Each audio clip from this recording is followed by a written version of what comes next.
Estamos aquí con Horacio Canciani, hombre que, bueno, conocido obviamente en el mundo empresarial, pero también es un hombre que le gusta mucho navegar. Y en carácter de eso lo traemos acá. ¿Cómo estás, Horacio? Bienvenido. Muy bien, muy bien. ¿Todo bien? Un gusto estar por acá. Hacía rato que no venías, hemos hablado de otros viajes, pero como por ahí no todos te conocen o no todos conocen esta faceta, no sé si es un hobby, si es una pasión. ¿Qué es navegar para vos? Y navegar fue como un descubrimiento de muy chico, que terminé desde los 7, 8 años, me acuerdo haber diseñado un pequeño bote para tirarme al lago y navegar. ¿7, 8 años? Sí, empezó ahí con un primo mío, un primo hermano que ya falleció. Y después, cuando me fui a estudiar a La Plata, yo ya había empezado a navegar a los 17 años. Y después, bueno, adquirí una embarcación y la tengo esa y otra desde esa época y empecé a navegar y no paré nunca. Parece que es un hobby, una pasión. El mar es digamos, mi pasión, como tienen otros hobbies, ¿no? Sí, claro. Entonces, es como que cada vez calé más y, bueno, fui descubriendo el mundo, la realidad es esa. ¿Qué cursos y qué habilitaciones tiene que tener?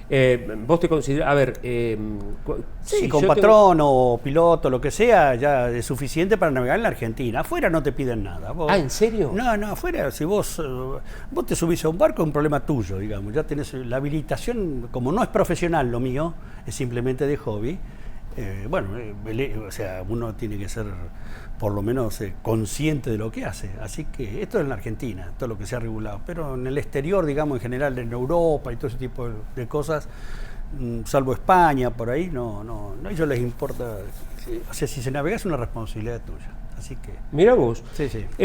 Han dado, bueno, por todo el mundo, literalmente, navegando. Cuando uno navega, ¿navega con la vela o tiene vela y motor? ¿Cómo es esto? Mira, la navegación es a vela, el motor es algo auxiliar, digamos, de la embarcación, nada más, a los efectos de entrar a un puerto, eso podés entrar a vela también. Lo que pasa es que en determinados portes o a partir de determinado porte de una embarcación, bueno, requiere para más facilidad y no tener ningún problema, pero se navega a vela. Esa es la diferencia, ¿no? O sea, ¿es muy difícil hacerlo? No, como todas las cosas que a uno le gusta. Si uno tiene pasión y le gusta, es ir a aprender y después hacer milla. Es como piloto, como un brevet. A vos te dan el brevet y recién cuando te lo dieron empezaste a partir de ahora vas a aprender a volar. Bueno, esto es lo mismo. Cuando te dieron el carnet timonel, que es el principio, bueno, ahí empezás a aprender a navegar. ¿Te ha tocado alguna vez, no sé, escuchado el término, no sé si se usa sí. o no, calmachicha? Sí, todo. Cuando vos vas cuando al mar, no hay viento, cero viento. Cuando vos vas al mar tenés todas las situaciones, de calma chicha, a situaciones de tormenta, de situaciones difíciles también, y bueno. ¿Qué es lo más difícil que recordás navegando en cuanto a tormentas o situaciones? Ya, las tormentas las sobrellevas, por ejemplo, cuando fui a Antártida, el cruce del Drake, el pasaje Drake es importante, famoso. Ahí tuvimos muy mal tiempo en algunas situaciones, entre los hielos también, allá. También cuando hice el cruce del mar de Barents, o sea, de North Cape, o sea, Cabo Norte, que es el norte de Noruega, a las 80 latitud, yendo al polo norte, la parte de Svalbard, unas islas que se llaman Svalbard, que están, ahí las puse yo donde estaban, en una foto que te adjunté. Ahora vamos a ir. Y bueno, en todos los lugares que he andado siempre tenés lugares, digamos, difíciles, pero bueno, no es más peligroso que cruzar la avenida 9 de Julio o cruzar San Martín acá, que no te atropelle un coche. No es más difícil. Bueno, pero a ver, hay que saber cruzarla, hay que saber por dónde cruzarla y me imagino que... Pero corres el riesgo que vos no sabés, vos podés saber cruzarla, pero el vehículo posiblemente no sepa que tiene que frenar y hacer un stop en la esquina para dejarte cruzar. Eso es más peligroso que andar navegando a vela o volar o lo que sea. ¿Por qué? Simplemente porque no nos damos cuenta de la cantidad de accidentes que hay por día. Las estadísticas muy claras. No, eso está claro. Digo, sabemos que... yo creo que hay un problema cultural. El avión sabemos que es uno de los medios más seguros. Todo, sí. Pero es un problema cultural. A ver, pero ¿por qué decís que no es difícil afrontar una tormenta? No, porque si sos adecuadamente, como todo barco, lo tenés que tener preparado, podés prevenirla, y si la prevenís, podés, de hecho se hace, y se toma, digamos, riesgos totalmente acotados. No estás exento de un accidente, pero se toma riesgo acotado. De hecho, no hay muchos hechos de accidentes de ese tipo. Cuando ha habido, ha sido muchas veces por malas decisiones digamos, del que navega, ¿no? Sí, sí, sí, el ser humano. Bueno, y anduviste allí por Noruega, por Groenlandia. Me contaba Horacio unas cosas muy interesantes de algo que él vivió hace unos años y que tiene, a ver, una connotación directa a cosas que están pasando hoy a nivel mundial, ¿no? Que hoy son noticias a nivel mundial.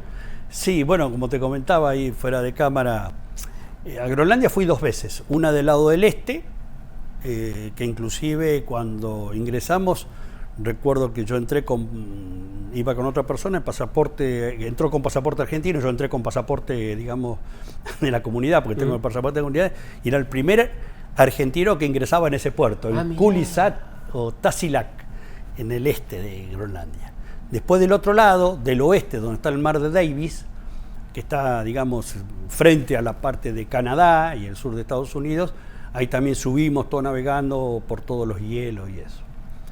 Y cuando recalamos en algún puerto, uno interactúa con la gente, los groenlandeses del lugar, ¿no es cierto? Que son como los conocemos, los Inuit, la raza origen Inuit. Y vas a comer a la casa, te invitan, o sea, vivís. Y entonces la gran preocupación de ellos, no hace muchos años, eso no hace tanto, 4 o 5 años más o menos, ya su preocupación era la problemática de explotar el uranio enriquecido que tienen, y tierras raras, entre comillas, en el sector, digamos, de la mitad de Groenlandia hacia el sur, en el centro. Y que había una gran discusión local. Decimos, bueno, esto no va a traer beneficios, riqueza, pero iba a traer un problema geopolítico. Ya en ese momento, los mismos groenlandeses del lugar estaban previendo la situación de la apetencia, tanto China como Rusia, no tanto americana hablaban de ese momento, porque se suponía que, claro, americana estaba en la OTAN, y eso siempre me quedó grabado. Bueno, estamos en y los ahora hechos. Sale todo a la luz. ¿Por qué son los intereses de Groenlandia? Sobre todo en lo que era el uranio enriquecido. No es seguridad, como dijo el presidente de Estados Unidos. No, es geopolítica pura de autodefensa, o llamémosle lo que sea, o los chinos mismos, por ejemplo, ¿no? Sí, sí, y recursos. Y recursos. En Svalbard pasa lo mismo. En las islas de Svalbard vos estás 80 latitud. Cuando llegamos también a los puertos, que vos vas donde salían o sea, estás ahí nomás del Polo Norte, que hay cuando en verano, que hay acceso, me encontré con una edificación en un lugar que hay 10 casas, 20, como si fuera un laboratorio, era chino. Y ahí adentro... Y eso, escúchame, ¿y esas islas de quién dependen? Las islas esas son noruegas. Noruegas, pero hay un statu quo. Por ejemplo, Rusia tiene 2 puertos ahí por las minas de carbón, y quedaron después de la Segunda Guerra, se la dieron a Noruega, pero quedó, como se llama, los rusos quedaron en 2 puertos, nada más. Lo otro todo lo tiene Noruega. Y a su vez, los chinos veo que están instalados. ¿Y esos chinos será como la base que tenemos acá en el sur, en el Nen? Bueno, ahora deduzco que es así. Deduzco, porque no pude, digamos... Pero bueno, hacen estudios científicos, bueno, entre comillas. Sí, bueno, y son, digamos, pequeñas estaciones que vamos a ver para qué las utilizan. Exacto. Bueno, estará lo lícito y tal vez otras cuestiones que a la política internacional no será tan lícito. ¿Cómo es navegar en aguas de Groenlandia? ¿Es similar hacerlo digamos, en el sur, en la Antártida, o no? Bueno, Groenlandia tiene una característica, digamos, que es un continente, digamos, que es una isla muy grande y todo hielo. Todo lo que rodea la costa de Groenlandia se llena de hielo, mucho hielo, sobre todo en el este, o en el, digamos, noreste, mucho más.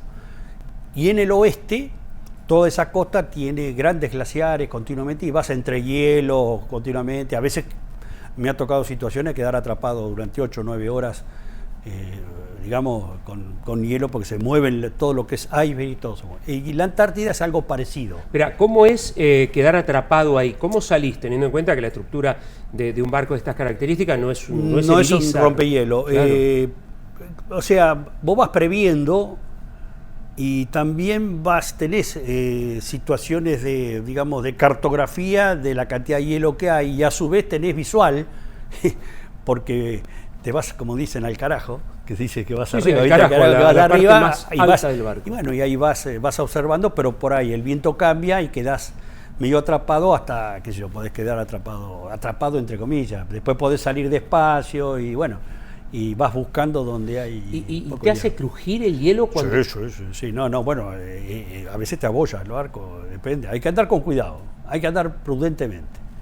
Hay que andar con cuidado y todo eso. Vos hablaste del carajo, la parte más alta del barco. Antes los carajos eran un lugar donde... canasto. Iba, un canasto. Exacto. Pero ahora en un velero no. Y vas en la punta del palo o ahí cerca hay una cruceta y de ¿Cómo ahí subís? vas. ¿Que hay una escalerita? No, subís o te suben con una driza y eso. No, eso no hay problema. Es todo... Es muy... No, para vos es algo habitual, pero uno lo pregunta lógico. con curiosidad. Sí. O sea que te izan, te pueden también llegar a te izar izas, hasta claro, arriba. te izas hasta arriba, sí, te izas hasta arriba y ahí haces una visión y el que va abajo va llevando el barco despacio y eso, ¿no? O sea, situaciones de ese tipo. Cuando no viene después de golpe, es muy normal ahí que venga de golpe un ventarrón muy fuerte que se modifica el clima rápidamente, ¿no? Ajá. ¿Qué te gusta más, navegar allá en el norte o en la Antártida? Es muy parecido. Ajá. Pero la Antártida es única, no hay vuelta, es única, es algo muy especial, no porque, en definitiva, no tiene nada que ver en la parte territorial, sino como la grandeza de la Antártida, es muy fuerte estar ahí, muy fuerte.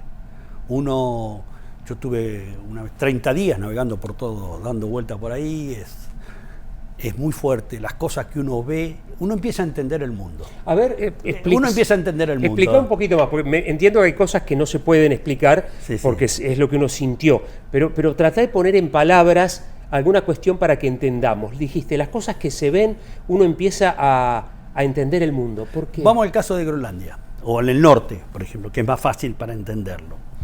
Vos cuando vas al norte, cuando vos estudiás historia, te dicen, viste, los vikingos que llegaron bueno, qué sé yo, qué navegante, eso sí, pero bueno, en esa latitud las distancias son muy cortas entre territorio y territorio. Vos salís de Noruega, vas a las Islas Faroe, que está como de acá a Buenos Aires, un poco más, o ponerle 600 kilómetros, 700, lo digo en kilómetros. Sí, porque es más fácil para que lo entendamos. Entonces, de ahí saltás y te vas a Islandia, que estás otros 700, 600 kilómetros. Después saltás, en Islandia tuve 3 veces también, y bueno, saltás de ahí y vas a Groenlandia. También está a otra distancia. ¿Qué pasa? Los tramos son muy cortos, entre comillas, para lo que sea una navegación de esa época. Y vos vas al sur nuestro, entonces, cuando vos vas a la Antártida, no encontrás un territorio alrededor de la Antártida si la das vuelta. ¿Entendés? Entiendo. Entonces, en la misma latitud, es mucho más corta las distancias de tierra que en el hemisferio sur. Entiendo. Entonces, ahí entendés por qué se desarrolló primero el hemisferio norte y por qué no el sur. Pero cuando estuve ahí lo vi. O sea, entendí la conquista, digamos, propiamente dicha de los vikingos, de los daneses, que, digamos, los vikingos de ese momento, cómo iban, qué decían, en verano, 24 horas sol, navegamos una semanita, nos caga palo, morimos algunos, qué sé yo, llegaban a una tierra a los 300 millas náuticas, ya tenían tierra. Vos salís de acá y querés ir a Sudáfrica, que es el otro más cerca, y se seguís, pues, y tenés 4.000 millas, tenés 8.000 kilómetros, 9.000, ¿entendés? Entonces, ahí entendés que el hemisferio norte, en la misma latitud, ¿qué quiere decir? Porque la latitud ahí es todo más corta para dar la vuelta al mundo. Si vos vas al Ecuador es muy ancha, entonces ahí es cortita. Pero si tenés territorio como está en el hemisferio norte, por eso la conquista, el hemisferio norte se desarrolla primero. Esa es mi deducción. No, está clarísimo, pero además...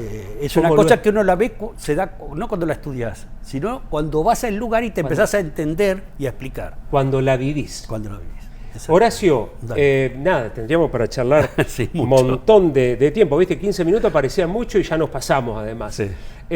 Vamos a volver a charlar. Bueno, no hay ¿Tenés problema. previsto alguna otra cosa? ¿Algún viaje Sí, bueno, ahora? ahora sí, habíamos cruzado el Pacífico y ahora la idea, el año pasado, sí, cruzamos el Pacífico, anduve más por el medio, por el Ecuador, posiblemente vayamos a hacer el cruce del noroeste, digamos, el noroeste central por el estrecho de Bering e ir a Groenlandia en sentido contrario, en este caso por el norte de Canadá, todo eso, que es el pasaje noroeste, que es donde, como se está abriendo, es donde está la gran pelea geopolítica. Bueno, nosotros vamos a ver si lo hacemos en velero. Se está abriendo, digamos, porque se está derritiendo el hielo. En el norte sí, en la Antártida no pasa tanto eso. Mirá vos. Sí, sí. Abajo de Groenlandia, abajo Sí. ¿hay tierra o es todo hielo?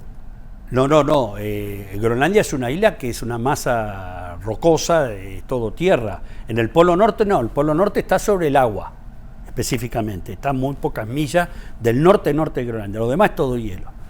O sea, tuve la oportunidad de navegarlo, o sea, del oeste, del este también estuve, y cruzarlo en un avión con un avión por arriba que es impresionante. Cruzar toda Groenlandia también.